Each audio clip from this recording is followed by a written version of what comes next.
इस मूर्ति अनावरण समारोह के अध्यक्षता कर रहे आदरणीय श्री केरी सिंह जी, मंच पर विराजमान सभी सम्मानित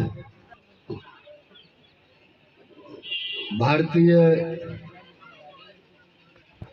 यहाँ उपस्थित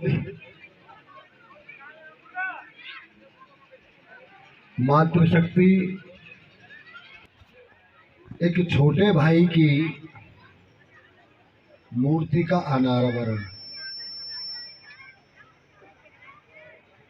जो कभी भी अपने छोटे भाई की मूर्ति का अनावरण करने गया हो या कभी छोटे भाई के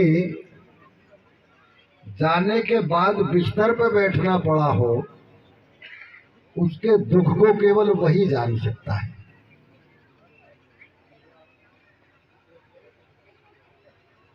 आज अभी आदरणीय चौधरी जगबीर सिंह जी कह रहे थे, वीरपाल जी भी कह रहे थे, हमारी बेटी है नीतू, नीतू से कह रहे थे कि रोने की बात नहीं है, ये तो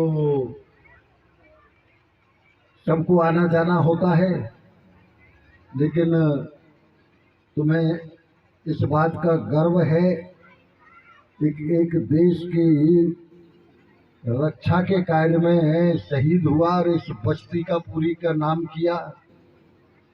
ये तुम्हारे भी सौभाग्य की बात है। कहना तो बड़ा आसान होता है, लेकिन इस दर्द को, जो दर्द नीतू को है, उस दर्द को दुनिया में कोई नहीं जान सकता, केवल वही जान सकती। हम जानते हैं इस बात को। हमारी बस्ती का नाम किया है, हमारे इलाके का नाम किया है, कोई संदेह नहीं है। जाना सभी को है। हाँ, ये कुछ लोग ऐसे होते हैं जो इस जमीन पे भार स्वरूप हैं, और कुछ ऐसे हैं जो इस भारत भूमि का उद्धार करने के लिए आते हैं। तो भाई रूपेश जैसे तो उद्धार करने के लिए ही आए हैं। लेकिन एक कहावत है ना, जाके पैर न फटी विवाही, वो क्या जाने पीर पर आई। जिससे बीतती है जानता तो वही है। क्योंकि मुझे आपके आशीर्वाद से सन 85 में मुझे पहली बार एमएलए बनने का मौका मिला। सन 96 से लेके आज तक 6वीं बार मंत्री बनने का मौका मिला। तो कम से कम सैकड़ों शहीदों के मूर्ति का अनावरण करने का और घर पैसा और चेक देने का मौका भी मुझे मिला है। तो ये तो हम यही समझाते हैं हम उन्हें जाके, तुम्हारा नाम अमर हो गया। माँ होती है तो उसे कहते हैं तुम्हारी कोख गर्व से और स्वाभिमान से आज जानी जाएगी। पिता से भी कहते हैं, लेकिन सही बात तो ये है कि जो जवान जाता है उसकी पत्नी और उसके परिवार को पता होता है। उस समय उसके सामने केवल ये होता है, उसे ये लगता है कि दुनिया में अंधेरा है, इसके अलावा कुछ नहीं। हमारा देश पुरुष प्रधान देश है। जब कभी भी किसी व्यक्ति पे कोई पुत्र ना हो और वो चला जाए इस दुनिया से, बेटियां आज बेटों से आगे निकल रही हैं।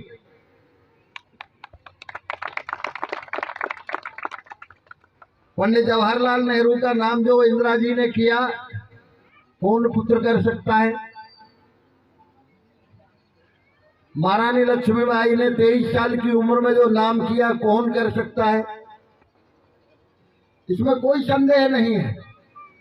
लेकिन ये पुरुष प्रधान समाज है, जिस पर पुत्र नहीं होता है ये हमारा ही समाज ये कहता है कि भाई इसका तो दीपक बुझ गया। चाहे पुत्र कैसा ही हो, वंश तो उसी से चलता है। मैं मानता हूं कि आज रूपेश के 2 पुत्रियां हैं, लेकिन मैं इतना कहना चाहता हूं नीतू से, मुझे मालूम है क्योंकि इनके चाचा, मैं जब सबसे पहले एमएलए हुआ तो मेरे अंगरक्षक थे, मेरी साथ सिक्योरिटी में थे। इनके घर भी गया हूं, इनके परिवार को भी जानता हूं। मुझे ये भी मालूम है कि दोनों बहन यहाँ दोनों भाइयों को है। इस गांव का एक एक लड़का तेरा ही बेटा है और इस गांव का प्रत्येक बेटा तुझे अपनी माँ की तरह मानेगा।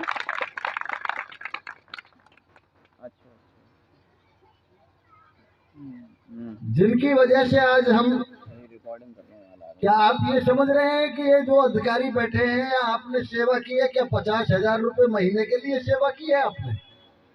50,000 रुपए महीने में कोई जान देने के लिए नहीं जाता है। कोई 1 लाख रुपए महीने पे चीन के बॉर्डर पे जान देने के लिए नहीं जाता है। वो इसलिए चीन के बॉर्डर पे आज खड़ा है सीना तान के, उसने महाराणा प्रताप का इतिहास पढ़ा है। वो इसलिए आज खड़ा है चीन के बॉर्डर पे, उसने शहीद आजम भगत सिंह का इतिहास पढ़ा है। वो इसलिए आज खड़ा है चीन के बॉर्डर पर, पंडित राम प्रसाद बिस्मिल का इतिहास पढ़ा है। उसने पढ़ा है कि इस देश को आजाद करने के लिए 23 साल की उम्र पे फांसी का फंदा चूमा है। और जो लोग, जो हमारे पूर्वज, जो हमारे महापुरुष फांसी का फंदा चूम के इस देश की आजादी को हमें सौंप के गए हैं, यदि हम उनके असली वंशज हैं तो इस देश की और आजादी की रक्षा करेंगे। इसलिए वो आज जवान सीमा पे खड़ा है।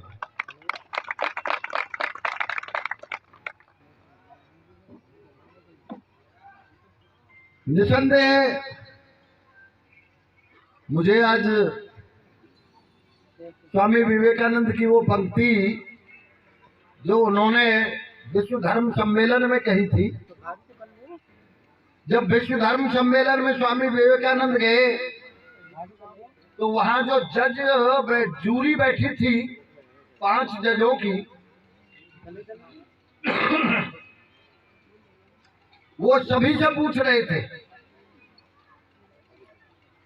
सभी अपने अपने धर्मों की तारीफ कर रहे, मेरा धर्म सबसे अच्छा है, मेरा धर्म सबसे बड़ा है। ईसाई कह रहे हमारा धर्म सबसे अच्छा है, मुसलमान कह रहे हमारा धर्म सबसे अच्छा है।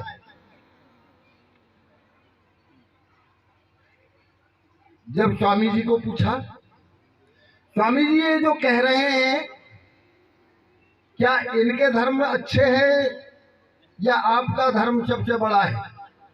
स्वामी जी ने कहा इन सब धर्मों से बड़ा भी एक धर्म है।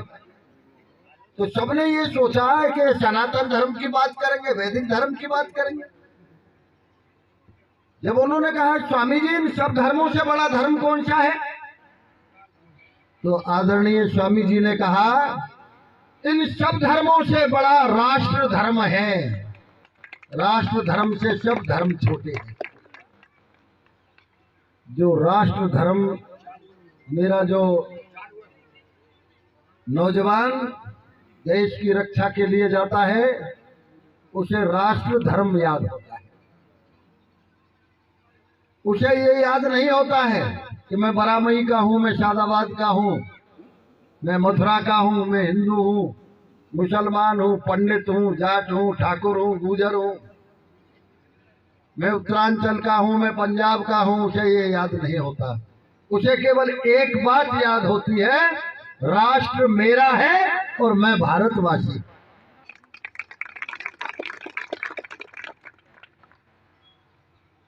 ये मूर्ति इसलिए नहीं लगाई जाती, इस मूर्ति को इसलिए नहीं लगाते हम, भाई जिससे समाज ये कहे कि भाई घर वालों ने देखो मूर्ति लगाई है, बड़ा काम किया है ना, इसलिए नहीं लगाई जाती। मूर्ति एक प्रेरणा के लिए लगाई जाती है। जब भी इस गांव का कोई नौजवान यहां होके निकले तो उसको ये याद रहे,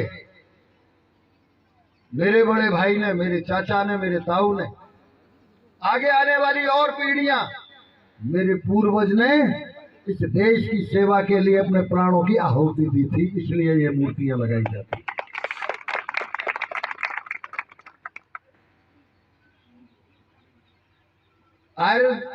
आर्य समाज के द्वारा मूर्ति प्रथा का विरोध किया जाता है।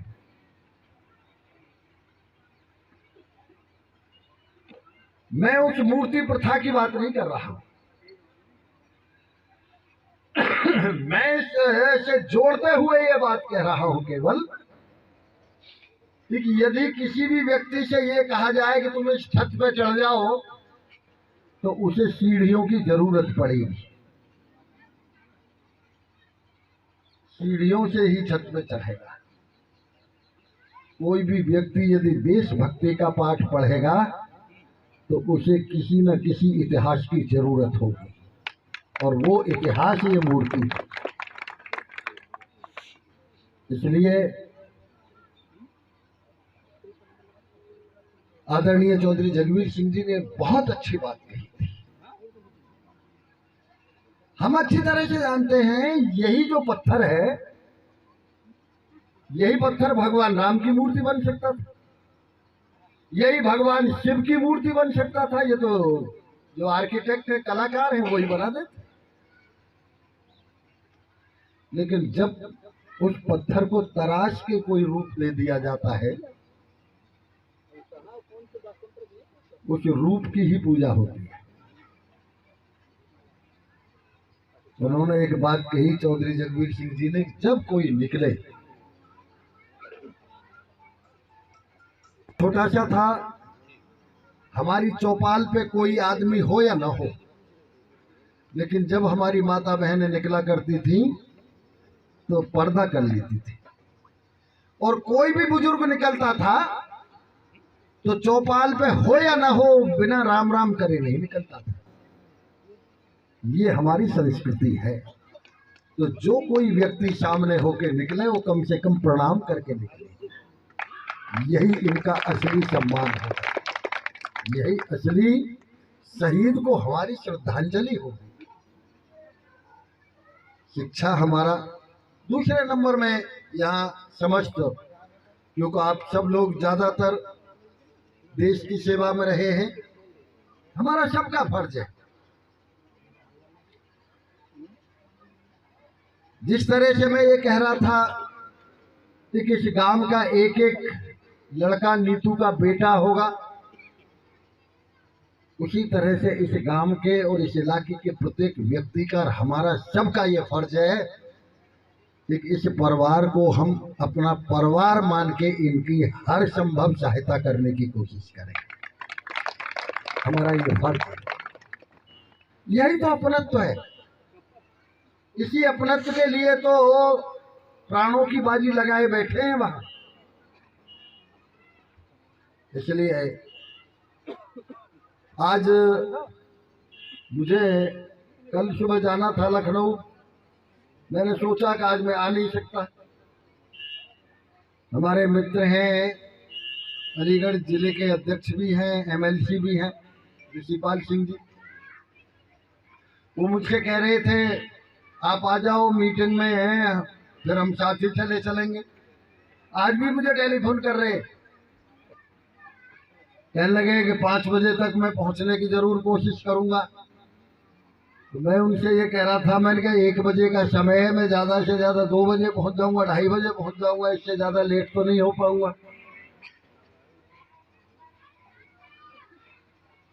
जब कभी भी मुझे मेरे सामने कोई विकल्प होता है कि मुझे किसी मंदिर का उद्घाटन करना है, मुझे किसी विद्यालय का उद्घाटन करना है, मुझे किसी शहीद की मूर्ति का अनावरण करना है,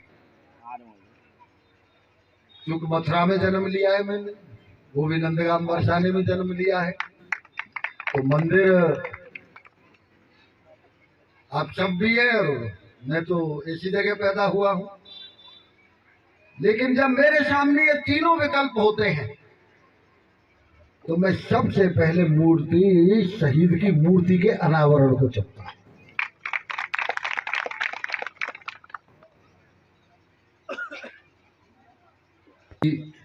मूर्ति का अनावरण एक पुण्य कार्य है, एक ऐसा कार्य है कि जिसमें एक आगे आने वाली पीढ़ियों का भविष्य छुपा हुआ है, एक इतिहास छुपा हुआ है।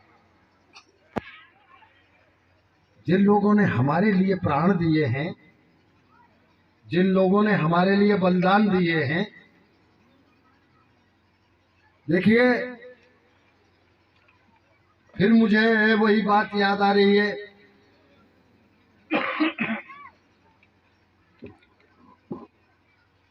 जो कौम, मेरा कौम से मेरा मतलब देश की किसी भी कौम से, जो कौम अपने पूर्वजों का इतिहास याद नहीं रखती वो बहुत दिनों तक जिंदा नहीं रहती।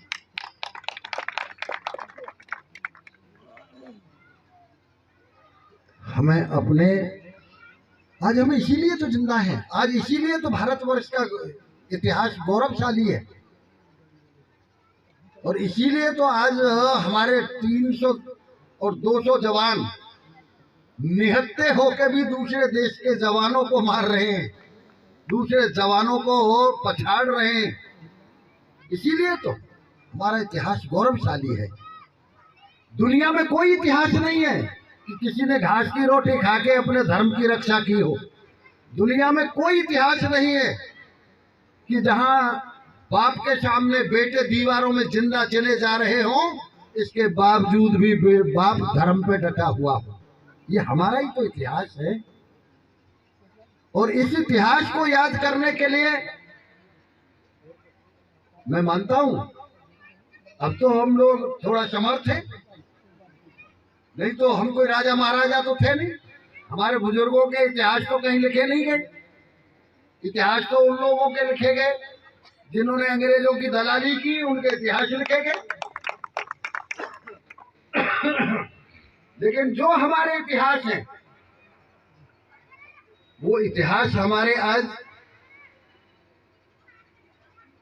वाल्मीकि रामायण जब लिखी गई तो कोई प्रेस नहीं थी। वाल्मीकि जी ने रामायण किसी से कही, उसने किसी से कही। हमारे बुजुर्ग इतने विद्वान थे, उनकी स्मृति इतनी थी, एक न एक से कही और वो आगे पीढ़ियों में चलती आई। और जब साधन उपलब्ध हो गए तो उनको पुस्तक का रूप दे दिया गया। इसी तरह से हमारे तो इतिहास अमर हैं। एक बहीन गांव पड़ता है हरियाणा में, दादा कान्हा, उनकी शादी होके आई। औरंगजेब ने, वो बड़े आदमी थे, औरंगजेब ने कहा पति पत्नी दोनों मेरे यहाँ भोजन करेंगे। उन्होंने कहा अभी तो, उनकी माँ ने, उन्होंने कहा अभी तो कंगन भी नहीं खुला और आपके यहाँ तो भोजन हम कर भी नहीं सकते। प्रतिवर्ष बहुत बड़ा मेला लगता है, वहां कोई ऐसा व्यक्ति नहीं है उत्तर प्रदेश, हरियाणा, राजस्थान का जो समाज के हैं, अच्छे लोग हैं, जो ना गए हों। सब जाते हैं, लाखों आदमी एकत्रित होता है। कंगन नहीं खुला, औरंगजेब ने दीवार में जिंदा चिनवाया, और जब भी वो एक रद्दा लगे ईंट का तभी कहे खाना खाना स्वीकार है या नहीं। कंगन नहीं खोला, दीवार में जिंदा चिन गए।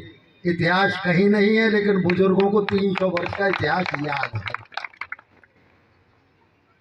आज तो कम से कम हमारी मूर्तियां लग रही हैं, इसलिए इतिहास तो है। उस जमाने में तो मूर्तियां भी लगनी नहीं थी, इसलिए इन मूर्तियों का यही महत्व है। मैं नौजवानों से अनुरोध करूंगा, गंभीरता से इस बात को सोचें कि हमारा देश आज यदि आगे बढ़ रहा है, आज यदि हमारा देश मजबूत हो रहा है, तो उस मजबूत करने के लिए हमें अपने पूर्वजों का अनुसरण करना ही पड़ेगा। हमें उनसे शिक्षा लेनी ही होगी, और इसीलिए इस मूर्तियों का महत्व है। आज मैं अपनी ओर से, उत्तर प्रदेश सरकार की ओर से, आप सब की ओर से भाई रूपेश को हार्दिक श्रद्धांजलि अर्पित करता हूं, उनके चरणों में पुष्प अर्पित करता हूं। मुझे एक ये कागज भी दिया और इसमें लिखा है कि शायद इस इलाके में हमारे 3, 4, 5 जवान शहीद हुए। मैं नहीं समझता कि क्या चक्कर हुआ है, नहीं तो उत्तर प्रदेश सरकार ने, हमने तो ये नियम बना दिया है कि प्रत्येक शहीद के घर तक पक्की सड़कें होंगी, प्रत्येक शहीद के गांव में सीसी रोड होगी, ये नियम बना दिया है। लेकिन इन्होंने कहा है कि वो 4-5 जो शहीद हैं उनकी गांव आपस में नहीं जुड़े हैं। मैं यहाँ एसडीएम साहब बैठे हैं, एसडीएम साहब इसकी रिपोर्ट तैयार करेंगे और अप्रैल से इन सड़कों को जुड़वाने का काम प्रारंभ करा देंगे। मैं पुनः अपनी श्रद्धांजलि अर्पित करते हुए, हमारी बेटी की तरह है नीतू, उससे मैं यही कहूंगा, अपनी बेटियों को भी ऐसी शिक्षा दे। आज हमारी बेटी फाइटर प्लेन उड़ा रही है, आज हमारी बेटी 29,000 फीट की ऊंचाई पे बर्फ की चोटी पे खड़ा होना उन्होंने शुरू कर दिया है। आज राइफल लेके खड़े हैं, आज वो चंद्रमा पे भी जा रही हैं। आज जब लिस्ट निकलती है विदेश में स्पोर्ट्स की, 61 मिले हैं आपके देश को, उन 61 में 32 हमारी लड़कियों ने लिए हैं। तो मैं नीति से यही कहूंगा, उन बेटियों को ऐसी शिक्षा दे जिससे वो रूपेश जी का, नीतू का, इस बस्ती का, मेरी पूरी ब्रजभूमि का नाम पूरे देश में रोशन करे। ऐसी मेरी कामना है, ऐसी मेरी प्रार्थना प्रभु से है। समस्त आए हुए अधिकारियों को मैं बहुत बहुत धन्यवाद देता हूँ कि आज वो यहाँ हौसला बढ़ाने के लिए और श्रद्धांजलि अर्पित करने के लिए हमारे भाई को आए हैं। समस्त हमारे बुजुर्ग, हमारी माता बहनें जो भी आज श्रद्धांजलि अर्पित करने के लिए आई हैं, मैं उन सब का हृदय से स्वागत करता हूं, अभिनंदन करता हूं और पुनः भाई अमर शहीद रूपेश जी के चरणों में नमन करता हूं। ओम शांति। छोटे होंगे अभी, एक 6 साल की होगी, एक 3 साल की होगी। मैं आदरणीय मुख्यमंत्री जी से और अपनी ओर से इन दोनों बेटियों की शादी के लिए बहुत जल्दी ही कोशिश करूंगा, ज्यादा से ज्यादा पैसा जमा करा देंगे इनके फंड के लिए, इनकी शादी।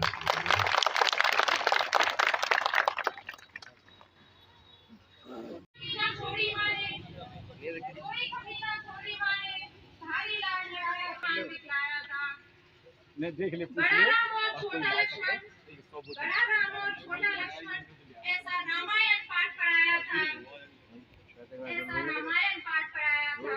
बड़े हुए तब शिक्षा पाई, बड़े हुए तब शिक्षा पाई, एक दीपक दूजा प्रकाश, दोनों थे ऐसे भाई, दोनों थे ऐसे भाई। में सजाई था माँ का सौभाग्य कि दोनों ने भारत माँ की सेना पाई, दोनों ने भारत माँ की सेना पाई।